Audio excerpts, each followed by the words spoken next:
Hey, everybody. Hi. Welcome back to Powerful Stuff, hosted by myself, Meredith Baker. And Eileen Leguiu. You can look at us as your older millennial besties trying to figure it out and spread wisdom along the way. Yes. We can also be your peers or your youngins. Who just lived. Every woman. It's all in me. All of that's to say is we're happy you're here, and we are all trying to convert failures, embarrassments, challenges into fuel so it can become our powerful stuff. And today we're talking about a topic that's very near and dear to our hearts and probably to the hearts of many other Gen Z people, millennials, and that is Saturn Return. You've probably seen a million Instagram memes about this, and you might have wondered, what is this thing that people are so terrified of? What is Saturn? When is it returning? I didn't even know Saturn left. These might be a few questions going through your head, but do not worry, because by the end of this episode, not only will you be able to explain Saturn Return to your atheist parents who don't believe in astrology, but you will also... Atheism is now just astrology versus not. Yeah, I know. A lot of binary statements going on today. But you'll also understand, like, even if you're past your Saturn return in your late 30s or 40s listening, how can we continue to have that mindset of staying in alignment so we can feel empowered in the choices we make rather than feeling shoved off the cliff by the universe? Perfect. Well, we'll just take a few deep breaths, and then Eileen will drop us right into what does that Saturn return mean. Perfect. So everyone, just closing your eyes, take a deep breath in through your nose, pulling up to the crown of your head, almost like you have that Saturn ring around you activated. As you exhale, letting it out, feeling that Saturn stardust sprinkle down to your toes. Second breath in, breathing in any challenge that you have right now, anything that you haven't voiced to yourself or to the larger public. And exhale, letting that arise to the surface in service of being cleared out. And then third and deepest breath in, breathing in your internal power resource, your remembrance that you've done hard things before. And exhale, breathing that out, coming into full trust around what your next step is in living in alignment as you move through your version of your Saturn return. And we'll do a deeper dive on this later toward the end of the episode. But for now, Eileen, kick us off. So, Saturn, the planet. In astrology, this represents restriction and structure and discipline. It can sometimes be called like the father figure, but it's not structure or discipline just for the sake of it, because that can just, I don't know, send us into kind of a tailspin. But it's to support all of the other parts of yourself that will get you to reach your fullest potential. So all of these different aspects of yourself are meant to conspire together and be activated by you to work together to help you reach your maximum in all areas of your life, in your work, in your internal sense of self, in your external relationship to the world, and the relationships that are within that. So Saturn, the reason that we talk about it in this return kind of scary way is there's a whole kind of astrology structure to it, but basically it comes back to the place that it was when you were born roughly every 30 years. So it's entering back into the sign, so like the personality, and the house, so the realm of your life. And it's coming back there basically to whip you into shape. Mm-hmm. So what ends up happening, long story short, is if you are not at your fullest potential and reaching it in that moment, Saturn will push you there. So there sort of comes a choice for every person And we see this in out of the context of astrology too. But you have to either make the choice, make it conscious to change, to improve your life, to change your circumstances. And you can do that in a really thoughtful way with others. Mm-hmm. Or you can avoid the voices in the back of your head that are pushing you in a certain direction. Yes. And you will be forced into it in a much less comfortable way, and in a way that can take years to kind of unravel and come back from. Wow. What a powerful description. And like you said, it's like it's coming back.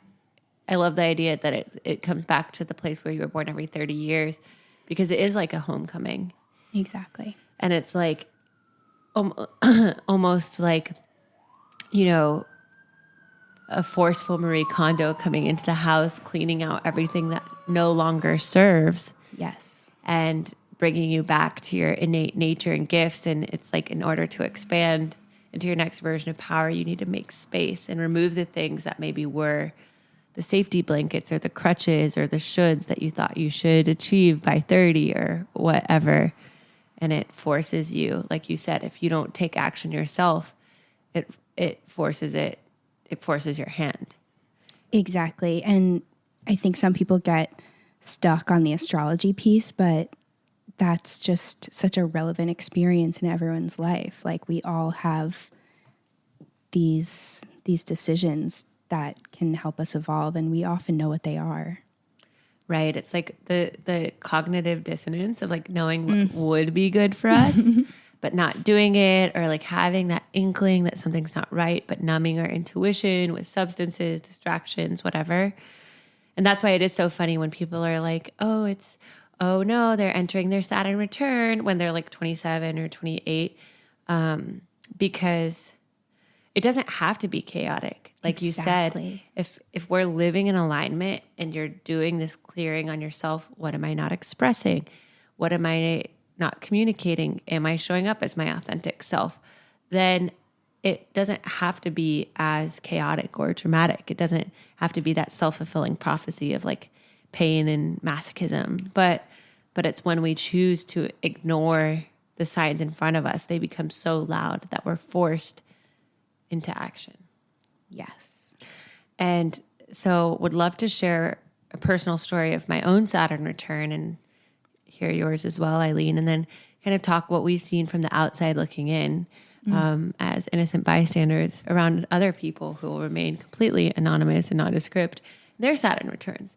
But yeah, for mine, I remember, I was running a beverage company and I finally kind of felt like I'd built up my product. I had a team of advisors, an operations person, and I loved all these people, but I realized I was holding on to the idea of being a founder of this beverage company because, I was kind of someone who took the road less traveled after Harvard and felt like, I was teaching yoga and playing music. And then when I became a founder, I felt like, oh, now I'm back on a path that makes sense of like Meredith, the founder, like just like my peers. And of course, that's a very ego-driven thing to be coming at it from that place. Yeah, and you were following something completely external. Yeah, exactly. And it's so funny because for so long I ignored the dread when I would wake up in the morning to start my day of like talking to aluminum can suppliers and all these things that just, I love people in the beverage industry who do those things, but it just was not my zone of genius or area of expertise.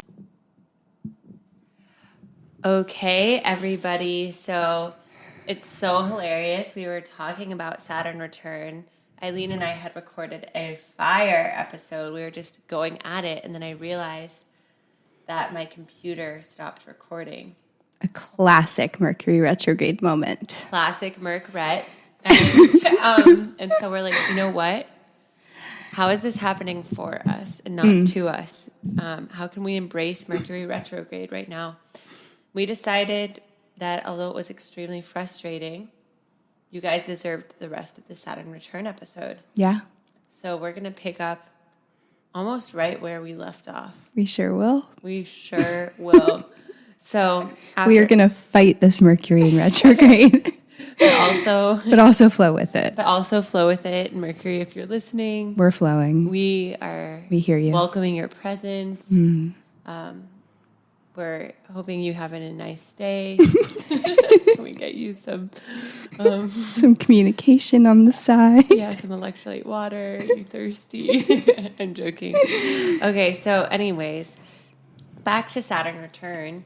It won't feel like a long time for you guys because it's the same episode. But for us, I was talking about my beverage company, Mer Eileen. Yes. And how it felt like such a difficult thing to let go of that founder identity because I kind of felt like I'd taken the road less traveled and since Harvard and finally had, advisors and investors. And so I was afraid of what will they think? Like, it's their money. I have a huge amount of responsibility. All these people who had worked for free on my vision with sweat equity, who have families, so immense pressure there, and also internal pressure of allowing myself to release that title. And the pinnacle of this came to a head when I went to Colorado to visit our manufacturers, and I was trying to, be the cheerleader that we're going to figure this out. I was really stressed about it on the inside. And I had happened to get Rufus Du Sol Red Rock tickets the year prior for that same night. And I was supposed to go with all my friends, but they, of course, canceled. And so I went by myself, and it was the most, melodramatic millennial Saturn Return moment ever of me sitting in the bleachers at Red Rocks, which, if you guys don't know, it's this beautiful rocky amphitheater in Colorado under the stars, listening to Treat You Better. Meredith, I just want to treat you better. I just want to feel excited to wake up in the morning. And such a self-love moment. Such a self-love moment. Really being able to feel it in the moment. Yes, allowing giving myself the permission to feel it. It felt like I was in my own dramatic rom-com, except at that point I was single, and it was my rom-com with myself. Yeah. My breaking moment, just so melancholic and romanticized at the same time.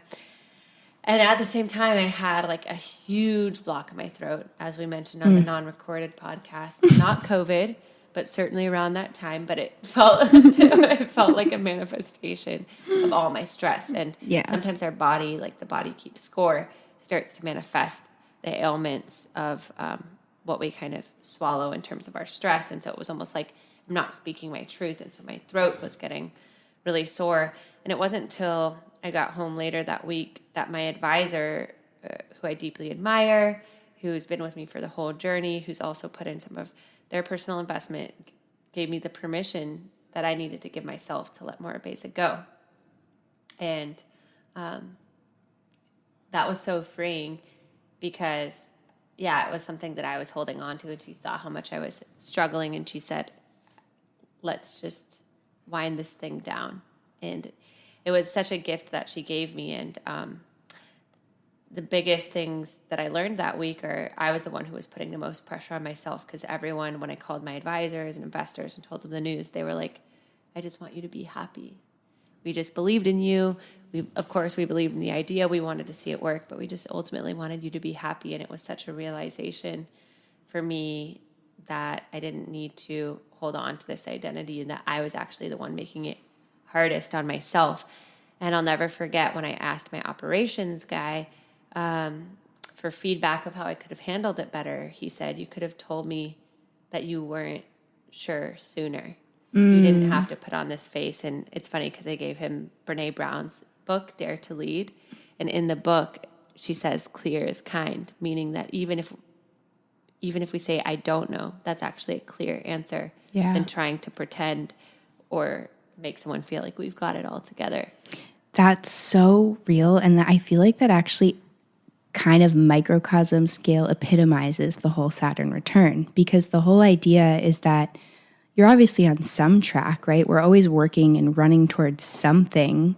And we're trying to be the best at it that we can be and put those structures in place and be disciplined.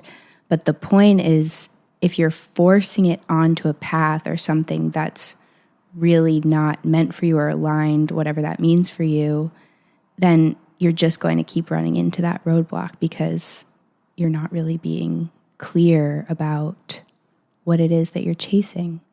Totally. And the funny thing is, it's like we think we can fool other people, but they all see it, which we'll get to.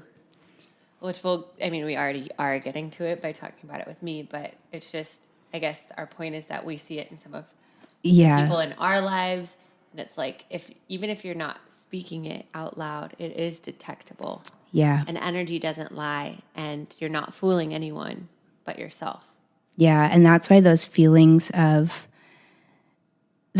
stuckness, of not being excited about life, is so important to monitor and to not let yourself normalize that feeling, because that's your signal. That's the clue that's hinting at something. And when you don't listen to that, it just gets louder and louder. And that's what leads to that lump in your throat, these small ailments. I mean, we're just electrical beings, essentially. We consume food for energy. We sleep to regain energy. We have an output and an input.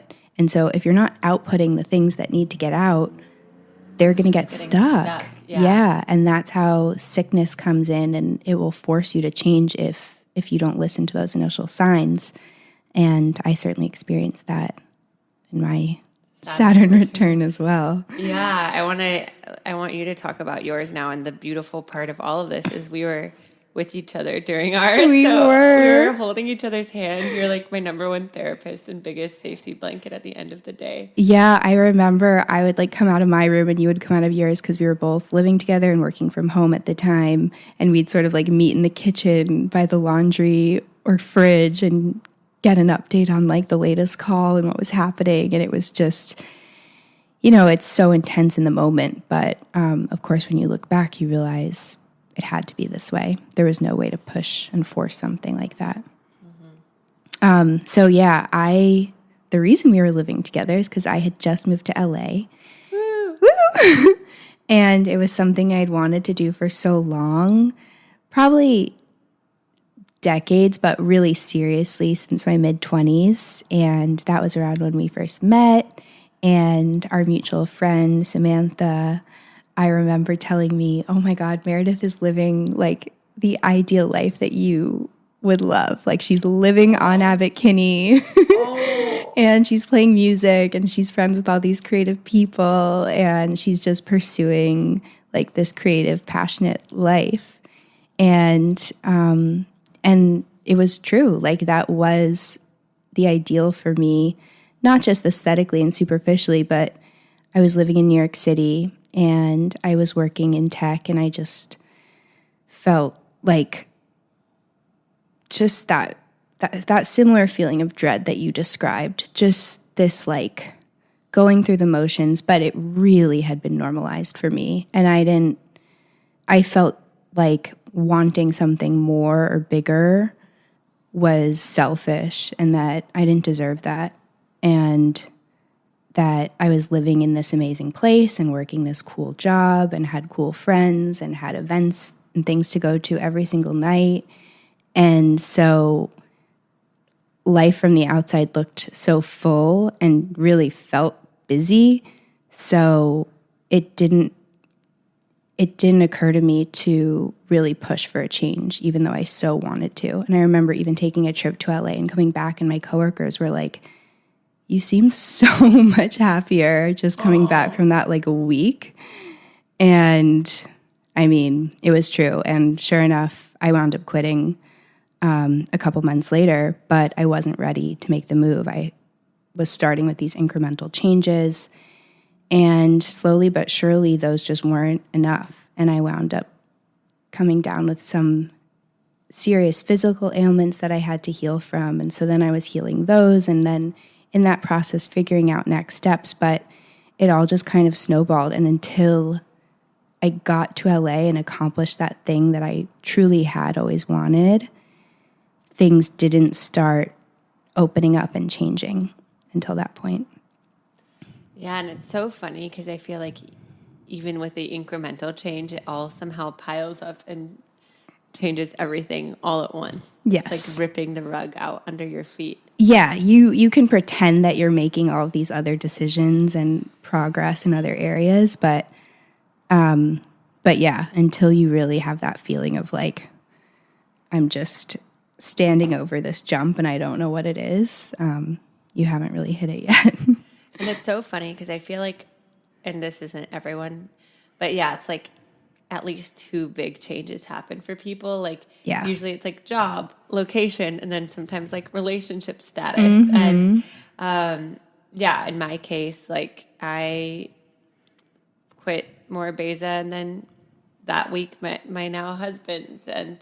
But the funny thing too with both of us and seeing your journey since you've been here in LA is that the settling back in and the rerouting and regrounding from Saturn Return doesn't happen overnight. And even when the ship changes direction, it takes us a while to really like correct to that. So it's also key to have compassion for ourselves and patience for the timing as we continue to not only have the big shifts, but show up in the small shifts each day in how we communicate with other people and the boundaries that we set and how we show up for ourselves and what we invest time into. That's so true. And I'm so glad you brought that up because it does take, depending on how big those changes are, it can take a couple of years to settle into that. And part of it too is having the support system or the life structure in place that can support you on the other side of that. So like for me, for example, before any of these changes started, I actually also had to revamp my friend group and everyone I was surrounding myself with. Refresh. But truly, it was a total like wipeout and refresh. I mean, people who I had always kind of like been connected to, but Yes. that was the foundation for then me to be able to make these really scary decisions over the next few years because I had people who really understood me and supported me. Totally. And without that, sometimes you're just not able to make these changes. So I think it is so important to look at all of the supporting areas of your life. Yeah. And make sure that you're being really honest with yourself about what those relationships are and how much they push you to grow. I could not agree more. Like retweet, retweet. It is pretty crazy. Yeah, it's like the total. Yeah, like you said, it's like who we're surrounding ourselves with too, and I feel like there's a pruning. What I was going to say is like now we're both 32, and this year we've both had our own like. I think one of our past episodes was about the full bloom and the soil and wintering and blooming. It's like it happens every year.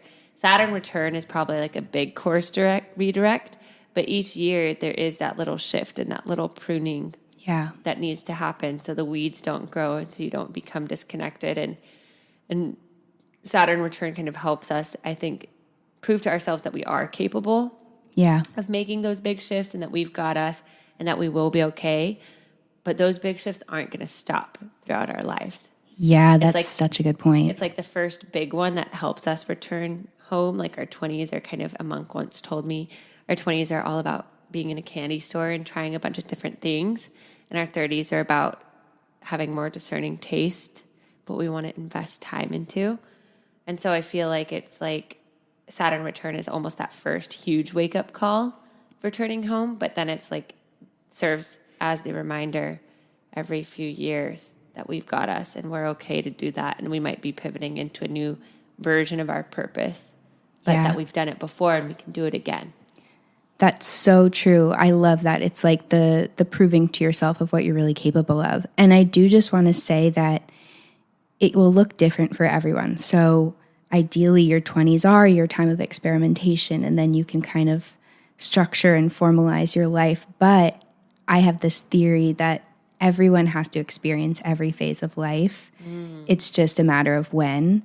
And there is the the standard structure, like we said, but I also know people and myself even a little bit who have done it in a bit of a different order. Maybe like started out with a really intense, serious relationship that felt like it was going to marriage at the age of 21, and then when that ends 5 years later, figuring out your dating goals from there, or maybe it's being really serious about a career at the beginning and then wanting to take a more creative path and experiment. Yeah. So I feel like it's so important to just understand what you've been through and why, and what you still need to experience. Totally. I love that theory. And it's so true. It's like we see people twice our age, whether they're friends or otherwise, who are grappling with questions that we grappled with 5 years ago in a different area of life. And it's really just one of my biggest theories in self-development with that is it's not that we're never going to make mistakes again. It's not that we're ever going to be tested again. You know, there's no silver bullet or one and done healing for anything.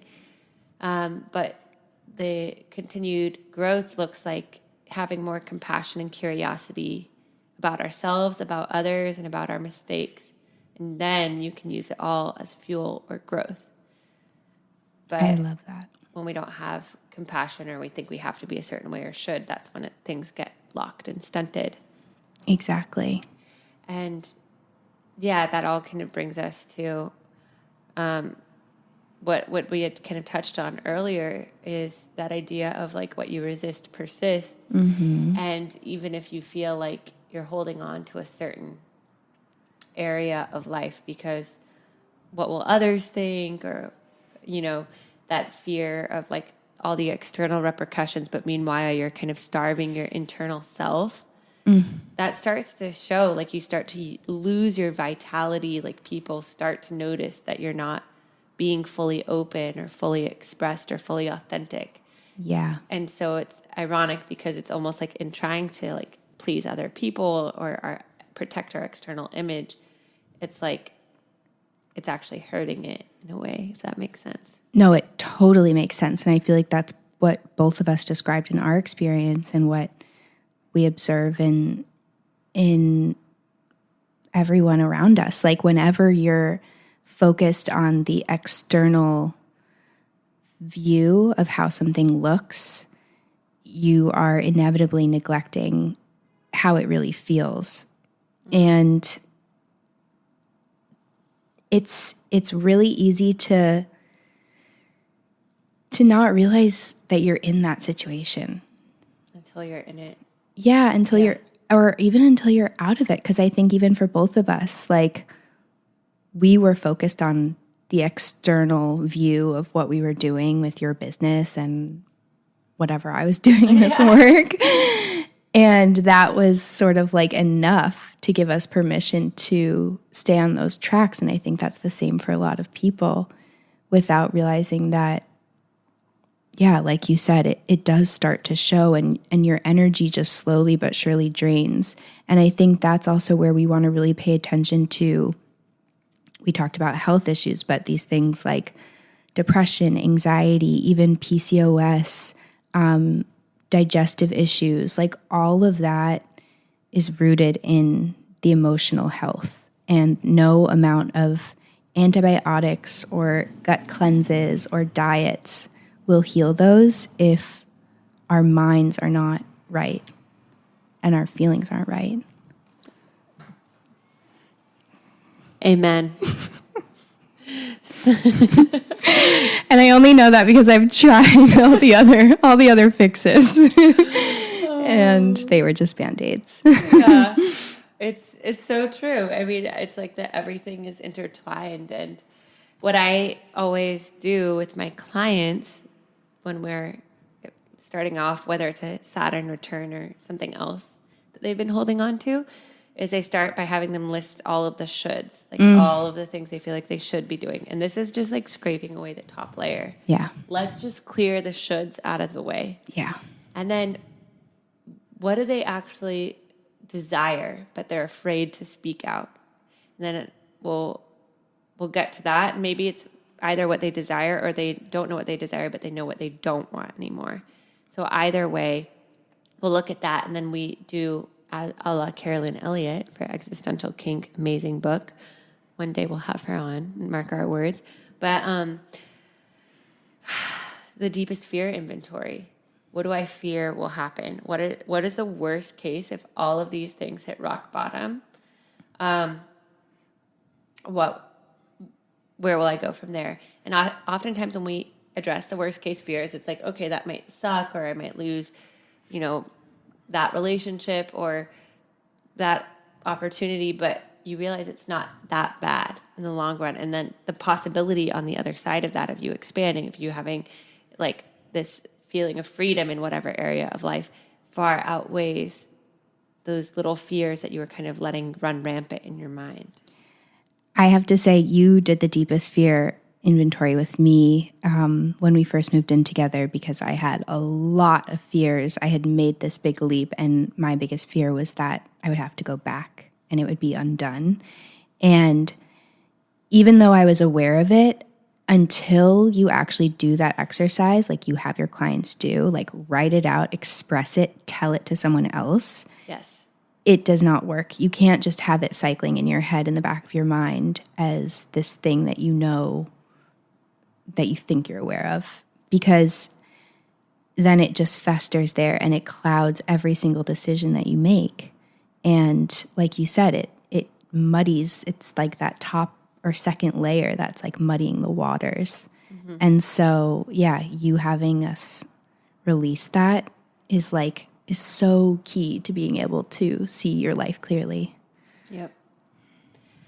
Amen. I was so grateful for that. Oh my gosh. Wow. Thank you for trusting. Yeah. Thank you for leaning in. Yeah. That's why we're here. That's why we're here. And we're all here to walk each other home and to hold the mirror for each other's highest self when sometimes we're lost in our own vortex. And that's why having trusted friends or a coach or a therapist or someone that can help you see that reflection of who you're wanting to be and how you want to feel in your life is so powerful. And I remember as the beginning of my Saturn return, I sent that email to 30 people in my life because I was turning 30, and asked them for feedback. I said, is there a blind spot that you feel like maybe gets in the way of my growth or my success? And it's like one of those things where your heart races so much when you press send, but it feels so like invigorating on the other side. And it's a really powerful thing to just, of course, taking everything with a grain of salt, but to be able to sit there and hear how people perceive you. And all the people who responded obviously wanted my highest growth and obviously like cared about me deeply, or else they wouldn't have responded. But it's like such a powerful practice that also helps us get out of our own way when we forget that other people can sense things about us just as much as we can sometimes, when we're not connected to our inner voice. I love that you did that. I think that's really brave, and yeah, something we should all be able to do. Have someone at least that we can ask for feedback and vet just that, yeah, we're coming across the way that we'd like to be. Mm. Yeah. Yeah. And Saturn return, never over. It's never over. And that's the thing too with these astrology things, like however you take it, whatever meaning you derive from it, at the very least, it's just a reminder to be aware of these astrological distractions. Or aware of the potential of these things in yourself. Like we might never consider if we're on the right track or if we should be jumping ship. And so these little milestones, at the very least, just force you to reconsider a little bit.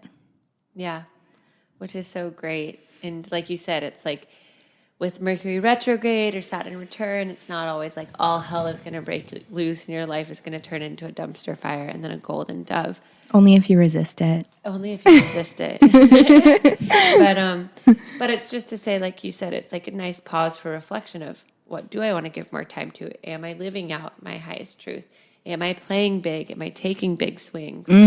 Yes. Am I surrounding myself with people who challenge me? Yes. Am I watering the grasses that already give to me? Yes. Because life is all just about reaching your highest potential. Yeah. I think that's everyone's existential anxiety. And so many of us could be playing so much bigger than we are. Yeah, except for Taylor Swift.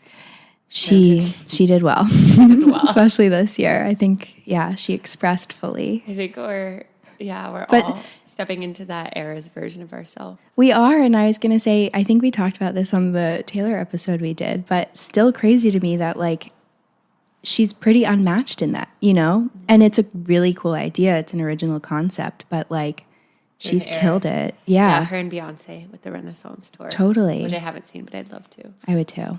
But yeah, more people can be that big too. Totally. And what they've done, as we already touched on the Eras tour, is what she's done is almost like her Saturn Return was Reputation. Yeah. And allowed for that total destruction, for that isolation of people are going to call me a snake. I'm going to make all of my album symbology snakes. Like, she just embraced it. And it's like, that's true authenticity of like leaning in and using that fire of transformation. And then now on the other side of her Saturn Return, getting acknowledgement for all of those different stepping stones in her life. Yeah, that's actually such a good last point to bring up too. That dark night period. I know people talk about the DN of the S. Yeah. Dark night of the soul. The dark night of the soul is DNOS. a hot topic. DNOTS. And it's connected to the Saturn return and all these transformational journeys. But I think the thing that actually stops people from making those huge leaps and playing big and reaching their highest potential is the fact that oftentimes there is that bridge you have to cross and you have to actually like maybe step into the swamp. Yes. Like you might not have the bridge. You actually have to get down there and trudge through it to get to the other side. And that is no joke, depending on, you know, the choices you've made leading up to that point. But that can be rough. And so it's just something to be aware of. But it's still worth it. It's still so worth it because it's better than just playing it safe and staying small and repeating the same thing over and over again. Ew. In my DNOTS era. Yeah, just go dark.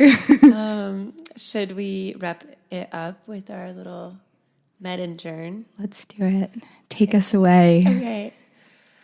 Closing your eyes. Let the giggles out. Let out the goofies. Take a deep breath in. Open mouth, exhale. Another deep breath in. And as you exhale, coming into your heart space, feeling into what you've already done up until this point in your life. Just giving it gratitude and grace for all the good, the bad, how it had to happen exactly that way to bring you to where you are today. And then as you bring that awareness to where you are today, noticing what feels in alignment. Maybe it's your relationships or your job or your hobby. And then using that feeling of where you do feel good to scan where you feel out of alignment. If you're really honest with yourself, what is out of alignment? Where have you been holding back or maybe not taking a big swing for fear of what would happen? And then just asking this part of you that's out of alignment, what do you fear? Just letting your fear speak.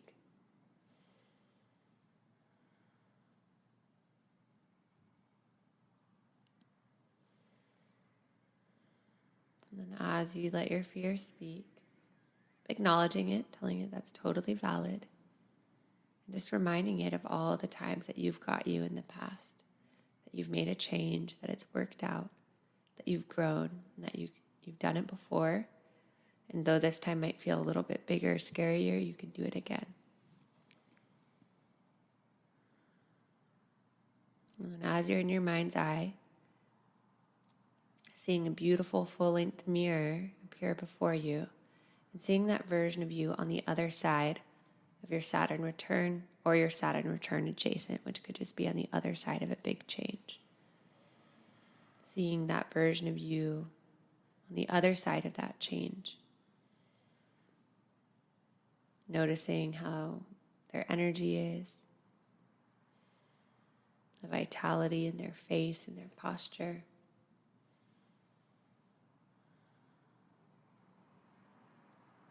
And then asking this version of you, what has become possible because these things have changed or fallen away? What has become possible?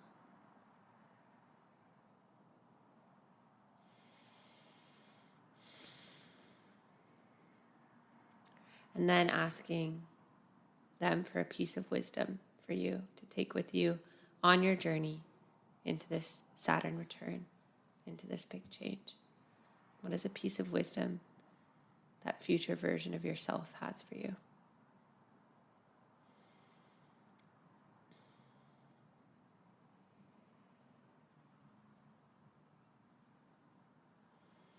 Thanking them, taking this wisdom, breathing it into your heart, and then open mouth exhale, and then coming back in. And as you exhale, opening your eyes, coming back into this space. Powerful. Powerful. So just as a summary for your journaling beyond that meditation, where do I feel in alignment in my life? Where do I feel out of alignment in my life? Or what swings am I not taking? And then what do I fear will happen? What do I fear will happen if I let that thing go or if I take that big swing? And then lastly, the most powerful question, what becomes possible when I take that big swing? How does that serve as that catalyst or bridge to that next version of my life that's just around the river bend, as Pocahontas would say? Great. Is there anything else you wanted to add? Well, while we were doing that visualization, I just thought of this quote that it used to be my favorite, and it was the quote I lived by. And it's really relevant to this and your full bloom theme. And it's a quote by Anais Nin, and I'm going to sort of paraphrase it, but it's something like, and then the day came when the effort to stay tightly wound in a bud was more painful than the effort to blossom. Wow. And I used to live by this quote because I'm a very risk-averse person, and I just like to kind of let things ripen before I take them. But I've sort of reconsidered, and it's still relevant, but I think there's something to be said for anticipating that blossom and letting yourself blossom out of that tightly wound bud. Right. Before you're forced to. Right. It's like, when you're jumping into a lake from a boulder. Yeah. You look down, you're like, whoa, that's so scary. But then you do it and you're like, wow, so powerful. I'll do that again. Yeah, exactly. You don't need to step down to get closer. Yeah. Wow, what a great quote to end on. Love this. At the risk of saying powerful again. Thank you all for being part of this Saturn return in Mercury retrograde with us. We hope you enjoyed it. Definitely leave us a comment on the socials, on our podcast, what's going on for you in your Saturn return, any questions you have. You can follow us on That's Powerful Stuff on all platforms. Because what powerful stuff is, That's powerful stuff. That is powerful stuff. That is powerful stuff. Great. And we'll see you next time. We love you guys. Thanks.